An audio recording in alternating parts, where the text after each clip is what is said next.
you suckers. You better get ready because it's time for me to invade a little time of your daily lives with a dose of Squid Girl Season 1 review. I could have done that a little bit better, but here you go. Anyways, let's get into it. Okay, so as I said, you suckers are getting your Squid Girl Season 1 review. Now, just kind of two little guidelines I'm going to throw at you for a second to kind of explain the thing about this review. First thing that you probably noticed through the few times I've said it, the whole premise of this review is going to be me still giving the review, but I'm going to try to do it in Squid Girl talk. And to quickly explain what Squid Girl talk is, if you've never watched Squid Girl before, Squid Girl talked in a very punny-ish manner. Like, she talks with like a southern-ish accent, like with the you know and everything, but at the same time she also talks by mixing in squid phrases into her like words. So like when she says like this say I'm trying to say you gotta be kidding me, Squid Girl would say something like you gotta be squidding me, or you gotta be cracking me, or okay, that one's kind of lame, but you get the point. It's like squid puns within English.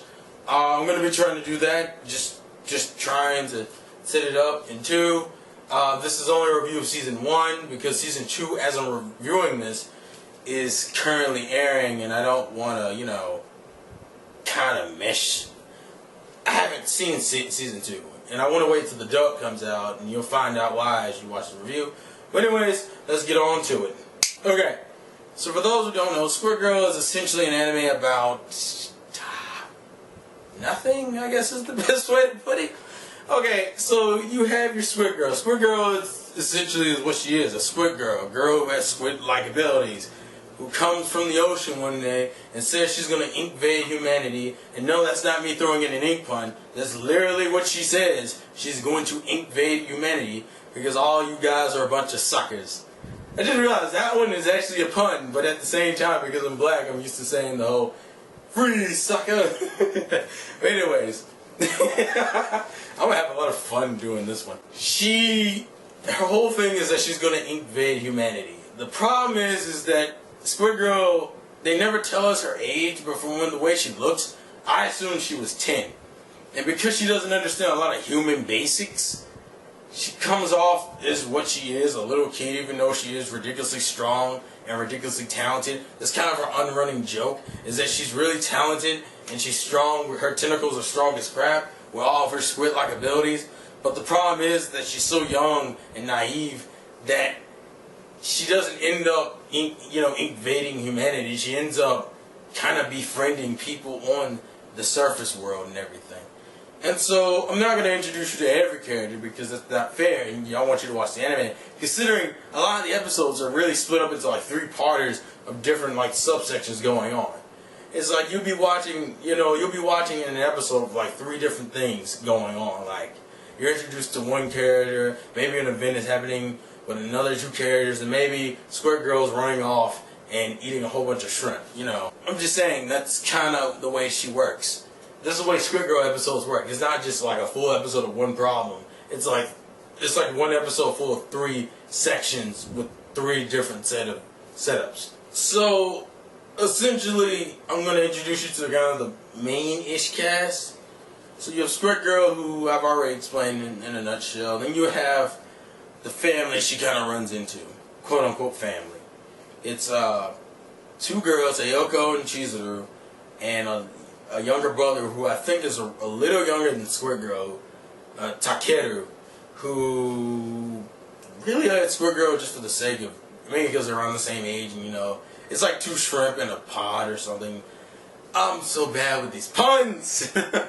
So Ayoko's kind of your typical hot-headed squid. She and Squid Girl honestly don't get along. Actually, she's the first human Squid Girl meets because they run this like beach restaurant thing, beach house restaurant, and Squid Girl's like, I'm gonna make that my base.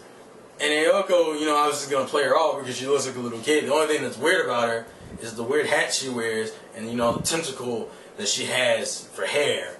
And so she doesn't, she treats her like a shrimp until you find out that the tentacles are actually very dangerous and that she can actually be one strong sucker. So essentially what ends up happening is, like, by showing off her power, she breaks a hole in the wall, and if for whatever reason it ends up tricking her into working there.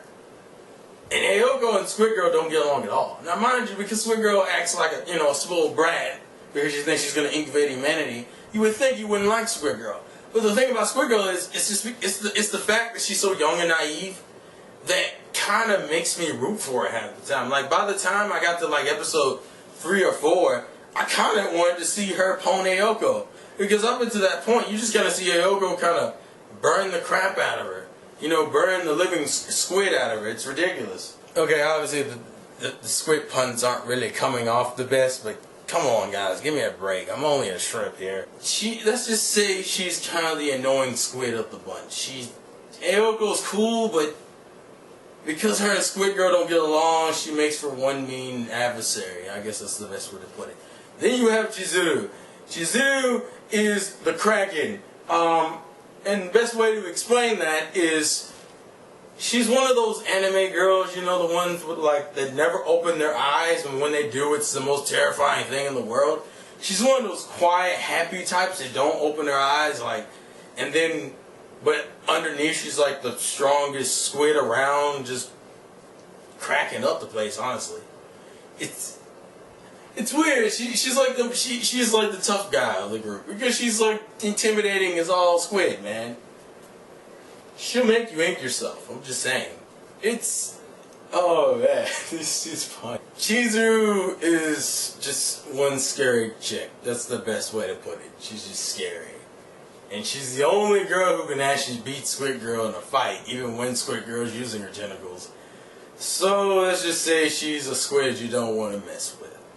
And Takahiro, little brother, typical stuff. He's kind of, you know, he's just young and naive like she is, but because, you know, she doesn't know about basic human stuff that he does, he appears to be more, you know, adult than she is sometimes, and it's kind of funny. And the only other character I'll mention, I'm not going to get too much into the side characters, because the side characters, to me, bring out the most ridiculous comedy in the series.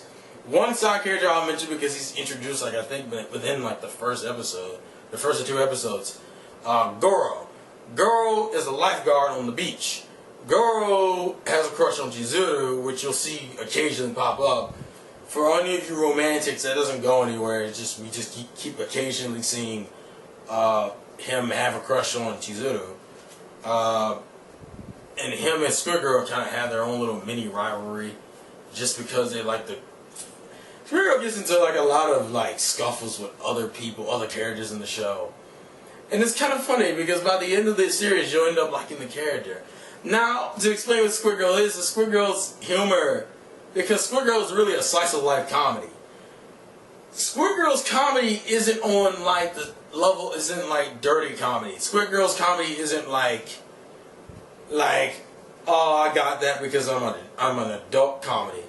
Squid Girl's comedy is pretty childish, honestly. Squid Girl has like childlike comedy.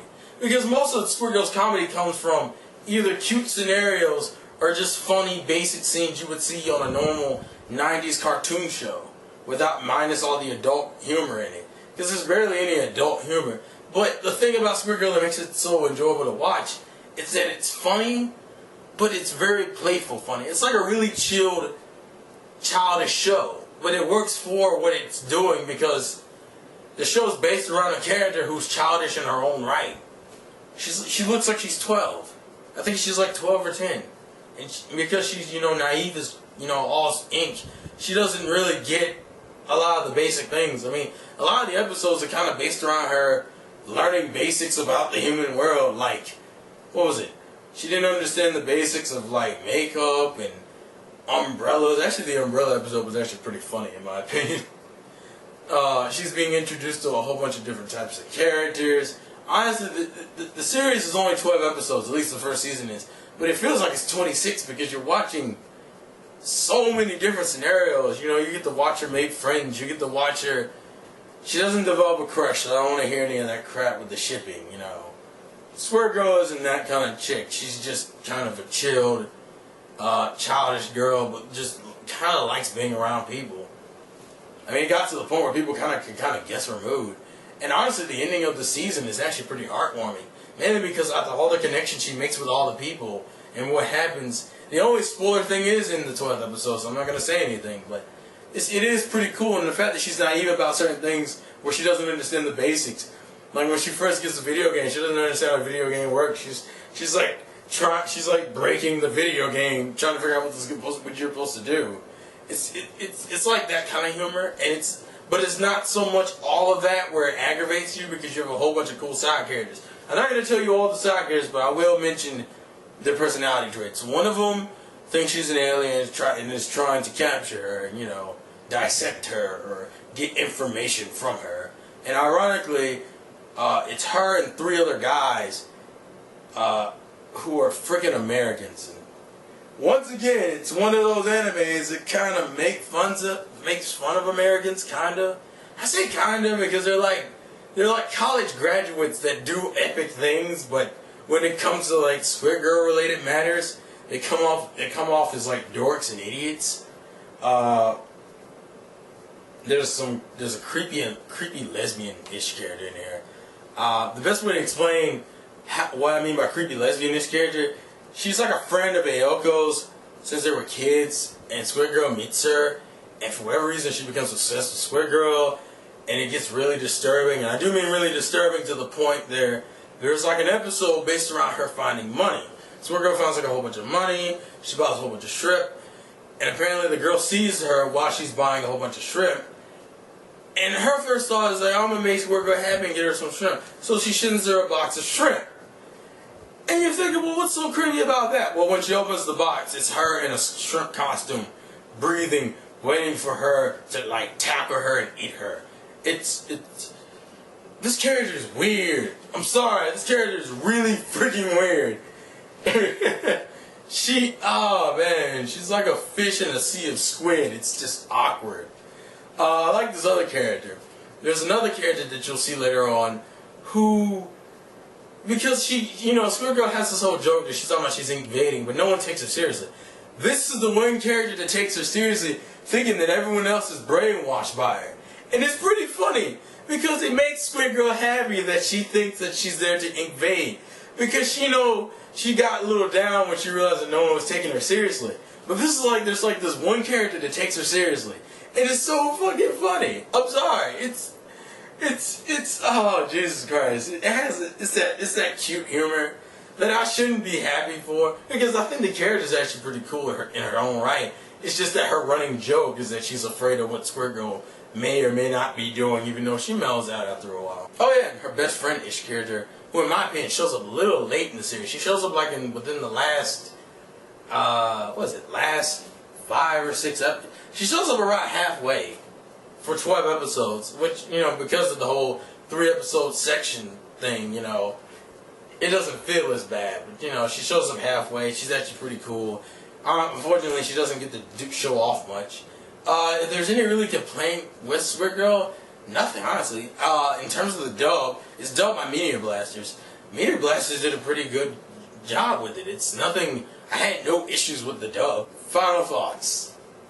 If you Squid's like comedy on kind of a childlike level, it's like a childlike level in the sense that there's no dirty points to it. It's not like adult humor, but it's very kind of relaxing and chilled humor. So it's not like it's humor you don't have to think with. It's just kind of funny because of what's going on. It's like more physical humor.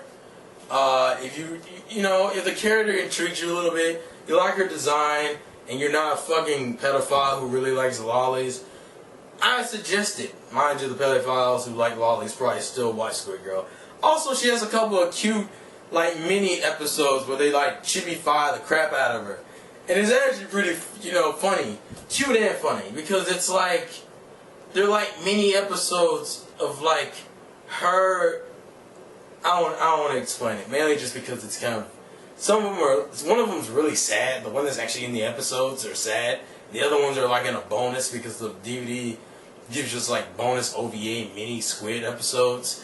And just like anything else with Media Blasters, they don't actually dub the extras, but they'll, give it to us anyway. Which I'm cool with. Also, they do give us like some, we actually get to see the Japanese voice actors for Squid Girl and the DVDs. I think the first DVD has the voice actress conversation, and then the second DVD has the mini Squid OVA episodes. But I recommend Squid Girl if you want to watch something chilled. It's not really there to make you think or to, you know, pull at the heartstrings, but it is heartwarming by the end of it, because it's really hard to explain what Squid Girl is. Squid Girl is kind of just chilled. It's really chilled. It's really relaxed. I would recommend it. It's pretty, you know, if you want to take a break from anything that's really mind or thought provoking, you kind of just want to chill out and relax. It's like on the level of Skit Dance and Gintama, but lower. Like it's like Skit Dance and Gintama. Take out the shonen stuff, and just have it just be straight events happening. And it's about that. And it's, you know, it's pretty cool for what it is. I will review the second season when it gets dubbed. I do suggest people watch the dub, because the dub is actually really good. I had no problems with the voices. None whatsoever. So, that's about it for Squid Girl Season 1 review. If you liked it, you know, thumbs up and all that. I'll put the links for the DVD and everything in the description. And that's about it. So let's just gameplay to win. And I'll catch you squids later. Peace up. How'd you like the invasion? You loved it. You know you did.